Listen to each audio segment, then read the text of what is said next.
Assalamualaikum warahmatullahi wabarakatuh.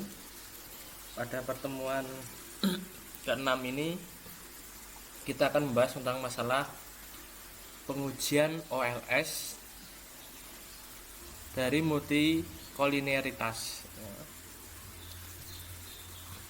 Multikolinearitas pada bab ini kita akan membahas tentang masalah sifat dan konsekuensi.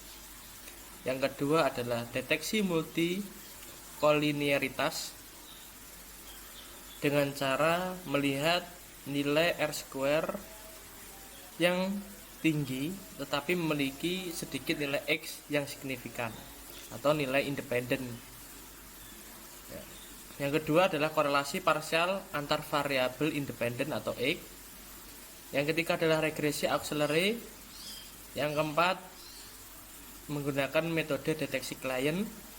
Yang kelima adalah variance inflation factor dan tolerance. Selanjutnya kita akan membahas masalah bagaimana cara menyembuhkan. Penyembuhan itu ada dua, yaitu tanpa ada perbaikan sama sekali. Di sini maksudnya adalah perbaikan model atau penambahan variabel dan semacamnya. Yang kedua adalah perbaikan dengan menghilangkan variabel independen yang memiliki korelasi yang tinggi. Selanjutnya adalah transformasi X maupun penambahan data. Sifat dan konsekuensi dari multikolinearitas. Kenapa multikolinearitas terjadi? Terjadi itu karena adanya pengumpulan data. Yang kedua adalah spesifikasi sampel. Yang ketiga adalah spesifikasi model.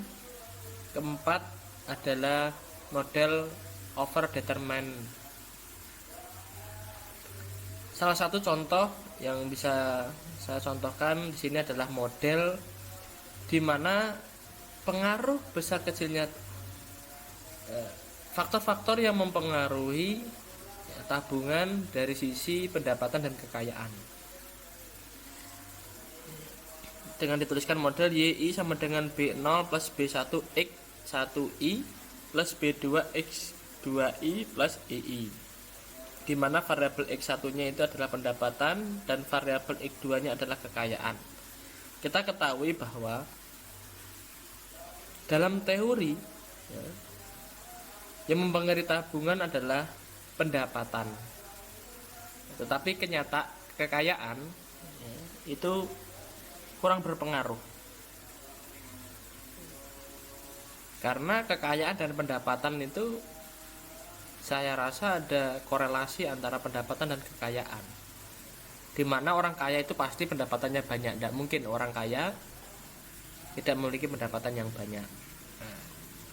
Dari pembentukan model berdasarkan teori ini saja, dari model yang saya contohkan ini saja sudah bisa dikatakan keliru kan itu. Menurut pandangan Valentin pada multikolinearitas itu ada 5. Yang pertama, tidak ada sama sekali kolinearitasnya, di mana X1, X2 dan X3 tidak bersentuhan. Di sini dimaksudkan pada no colinearity ini adalah bagaimana X2 berpengaruh terhadap Y, X3 berpengaruh terhadap Y. Sedangkan low colinearitas, di mana X2 dan X3 ini ada kesinggungan. Bisa dilihat ada arsiran pertemuan antara X2, X3 maupun Y.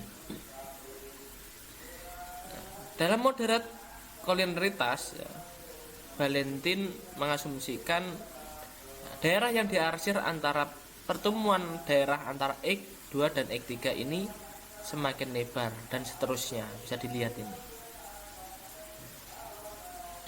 Nah, sedangkan ini semakin lebar pada very high quality. Bisa dilihat daerah arsirannya semakin tinggi. Yang kedua, deteksi multikolinearitas.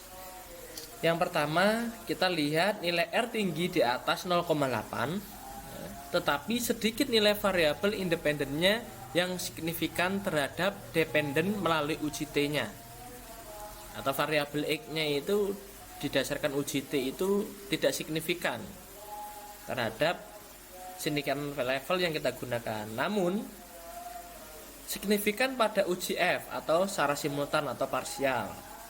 Setelah uji secara simultan, seluruh variabel independen berpengaruh secara signifikan. Nah, ini yang pertama, bisa kita lihat bahwa nilai R-nya tinggi, tetapi pada uji T tidak signifikan. Pada uji F ada perbedaan, malah beberapa variabel independen itu secara bersama-sama simultan. Yang kedua, itu adalah korelasi parsial antar variabel X atau independen. Besarnya korelasi ya, itu bisa dilihat, bisa dicirikan antara min 1, 0 maupun plus 1. Jika besarnya korelasi min 1 adalah negatif sempurna, yaitu terdapat hubungan di antara dua variabel atau lebih namun arahnya terbalik. Ya. Plus 2 plus 1 adalah korelasi yang positif sempurna, sangat kuat, yakni adanya sebuah hubungan di antara dua variabel atau lebih tersebut atau terjadinya multicore. Sedangkan koefisien korelasi 0 dianggap tidak terdapat hubungan antara dua variabel atau lebih yang diuji, sehingga dapat dikatakan tidak ada hubungan sama sekali. Intinya, jika koefisien korelasi lebih besar daripada 0,85, maka dikatakan terdapat multikolinearitas jika kita mendeteksi dengan metode parsial antar variabel. Metode deteksi yang ketiga, kita menggunakan deteksi klien. Menggunakan metode klien, metode ini dilakukan dengan cara membandingkan nilai koefisien determinasi R kuadrat dari model regresi utama. Diingat-ingat, dengan R2 dari persamaan model auxiliary, persamaan regresi semu antara variabel independen. Jika metode R kuadrat dari persamaan model auxiliary lebih tinggi atau lebih besar dibandingkan dengan R kuadrat utama, sama dengan terjadi multikolinearitas. Metode deteksi yang keempat, menggunakan variance inflation factor atau VIF dan tolerance. Jika nilai VIF semakin membesar atau lebih, nilai VIF-nya ini lebih besar daripada angka 10, maka terjadi multikolinearitas. Ya, ini yang umum. Ya, metode yang keempat ini umum digunakan oleh para ekonometrika. Yang ketiga, penyembuhan multikolinearitas. Ya. Yang pertama, tanpa ada perbaikan. Ya, tolong diingat, multikolinearitas tetap mampu menghasilkan estimator yang blue. Multikolinearitas hanya menyebabkan tingkat kesulitan dalam memperoleh estimator dengan standar error yang kecil. Ya. Cuma ada masalahnya apa? Untuk mengetahui standar errornya saja. Tetapi multikolinearitas ini mampu menghasilkan estimator yang baik. Jika kita memiliki kesalahan multikolinearitas karena kurangnya jumlah observasi yang sedikit, ya maka wajib bagi seorang peneliti itu menambah jumlah data observasi. Jika data observasinya 10, ditambahlah observasinya agar tidak terjadi multicore. Yang kedua, perbaikan multikolinearitas. Yang pertama, cara perbaikannya adalah menghilangkan variabel independen yang memiliki hubungan linear yang kuat. Salah satu contoh hubungan antar tabungan dengan pendapatan, maka yang perlu dibuang adalah variabel kekayaan. Yang kedua, transformasi variabel ke dalam bentuk first difference. Nanti akan dibahas selanjutnya. Yang ketiga, penambahan data. Pada dasarnya terjadi multikolinearitas ini timbul karena masalah sampel. Maka seringkali bisa diatasi dengan menambah data saja. Simple. Oke. Di sini kita akan mencoba menggunakan fuse ya, mendeteksi multicore dengan cara yang pertama, yaitu nilai R kuadrat besar tetapi nilai X yang signifikan. Nah, langkah-langkah ya, yang pertama, lihat probabilitas T signifikan atau tidak. Yang kedua, lihat nilai R kuadrat besar atau kecil. Jika nilai R kuadrat besar tetapi nilai probabilitas T tidak signifikan dan pada uji F probabilitas nilai F signifikan, maka bisa dicurigai terdapat multikolinitas. Caranya, buka fuse, file, import file, pilih data pertemuan 6 yang sudah saya sediakan. Lanjut pilih quick estimate equation, ketik Y plus C X 2 plus X 3, maka muncullah hasil estimasi berikut. Nah, di sini kita lihat bagaimana nilai X probabilitas T-nya adalah 0,2, X3 ini 0,6. Nah, sehingga pada pertemuan sebelumnya kita sudah bahas untuk uji setiap independen, ternyata 0,2 X2 memiliki probabilitas 0,2 dan X3 memiliki probabilitas 0,6, sehingga ini tidak dikatakan signifikan pada signifikan level karena lebih dari 5%. Nah, namun kita bisa lihat antara R square adjusted R square-nya ini adalah 96 maupun 95%. Nah, modelnya ini sudah baik. Tetapi pada nilai T-nya ini kok tidak signifikan. Nah, mari kita bandingkan dengan uji F. Dengan cara biarkan hasilnya tampilan di fuse seperti ini. Ya, mari kita estimasi, pilih view, koefisien diagnostik, wall test, ketik C2 sama dengan 0, C3 sama dengan 0. Oke, maka akan muncul tampilan F seperti ini, di mana F statistiknya memiliki probabilitas 0,00, sehingga ini bisa dikatakan signifikan level.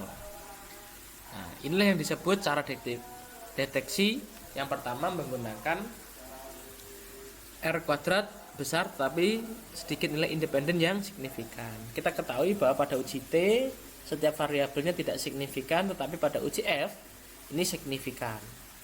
Nah, sedangkan nilai R square-nya ini di atas 95%.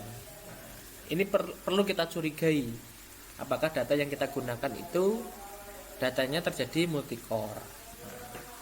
Cara yang paling efektif itu menggunakan varian inflation factor ya. Coba saya simulasi menggunakan ya, fuse. Oke. Nah, coba silang saja ini, file, import file. Oke, kita cari datanya. Silakan pilih data, nanti ada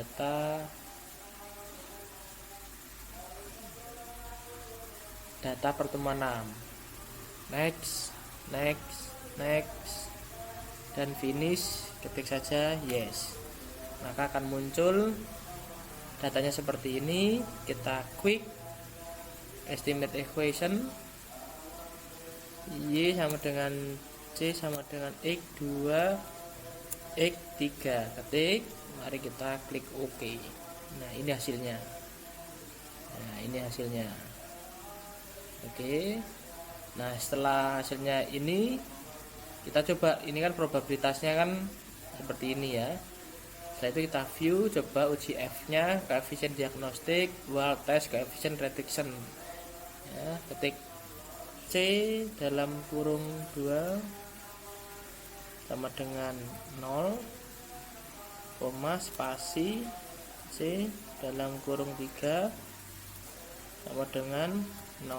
Klik OK, maka inilah uji F-nya. Diketahui bahwa antara X2 dan X3 ini signifikan sebesar 0. Oke, kita lanjut ya. Nah, Selanjutnya kita menggunakan variance invasion factor dan tolerance. Jika nilai VIF semakin membesar atau VIF-nya lebih besar dari angka 10, maka terjadi multikolinitas. Langkah-langkah yaitu fuse, file, import, dan ini ya estimate equation. Ini tetap lanjut, kita tambah view coefficient diagnostic ya. Kita lanjut, kita klik dulu estimate ya, oke. View